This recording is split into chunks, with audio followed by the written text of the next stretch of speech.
Bismillahirrahmanirrahim. Assalamu alaikum dear students. Today we are going to study a new topic, a new lecture regarding the be verbs. कि be verbs मैंने आपको बताए थे 5 होते हैं ना. is, am, are तो present के लिए आ गए, was, were past के लिए आ गए, तो future के लिए भी होना चाहिए ना कुछ. तो future के लिए जनाब will के साथ be खुद मौजूद होता है, यानी कि will भी बन जाता है जुमला. अब फार्मूला मैंने यहाँ क्या लिख कर दिया आपको, सब्जेक्ट will be, एडजेक्टिव या जॉब. फॉर एग्जाम्पल मैंने कहा भाई I will be happy tomorrow, मैं कल खुश हो जाऊंगा. She will be at home after 2 days, वो 2 दिन के बाद घर पर होगी.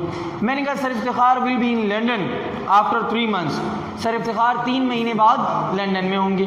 कोई भी आप जुमला बना सकते हैं, कुछ भी आप कह सकते हैं. मैंने कहा भाई my father will be angry if I make any kind of mistake, मेरे अब्बू गुस्सा हो जाएंगे अगर मैं किसी भी किस्म की कोई गलती करूँगा. तो इस तरीके से ये सारे जुमले आप बना सकते हैं. अगली बात करते हैं नेगेटिव की. सब्जेक्ट विल नॉट बी हो जाएगा. मैंने कहा भाई I will not be sad if you punish me, मैं उदास नहीं होऊंगा अगर आप मुझे सज़ा देंगे. मैंने कहा कि मेरे एक दोस्त थे, my friend will not be in the market at night, मेरा दोस्त रात को बाजार में नहीं होगा. मैंने कहा my teacher will not be angry if I complete my homework on my time, अगर मैं अपने वक्त पर अपना काम करूंगा तो मेरी जो टीचर है वो मुझसे गुस्सा और नाराज नहीं होंगी. मैंने कहा you will be lazy after eating so much food, बहुत ज़्यादा खाना खाने के बाद आप सुस्त हो जाएंगे.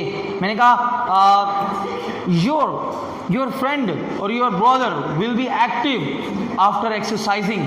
तो बहुत सारे ऐसे जुमले जो आप बना सकते हैं. ठीक है, जब हम कन्फर्मेटिव यानी कि सवालिया जुमले बनाते हैं तो will plus subject plus be और प्लस एडजेक्टिव या फिर जॉब. मैंने कहा भाई will you be at party tonight, क्या आप आज रात को पार्टी में होंगे. Will your father be in shop, क्या आपके अब्बू दुकान में होंगे. मैंने कहा भाई will your friend be happy if I make friendship with him. तो इस तरीके से बहुत सारे जुमले आप बना सकते हैं. ठीक है, मैंने कहा भाई will your brother be in Quetta after 3 weeks, कि 3 हफ्ते बाद क्या आपका भाई कोयटा में होगा. इस तरीके से आप बहुत सारे जुमले बना सकते हैं. सवालिया जब WH के साथ आएंगे, मैंने कहा भाई where will you be after a month, 1 महीने बाद आप कहाँ होंगे. Why will you be sad, तुम उदास क्यों होगे. Why will she be happy, ये खुश क्यों होगी. इस तरीके से सारे जुमले बनाए जाते हैं. तो आप भी असाइनमेंट के तौर पे मैं आपको दे रहा हूँ कि आप इन सारे फार्मूलाज के 5-5 जुमले, हर एक फार्मूले के 5-5 जुमले बनाएंगे, असाइनमेंट सबमिट करवाएंगे. आज के लेक्चर का इख्तिताम यहीं तक होता है. इंशाल्लाह see you in next video. Take a good care of yourself. अल्लाह हाफिज़.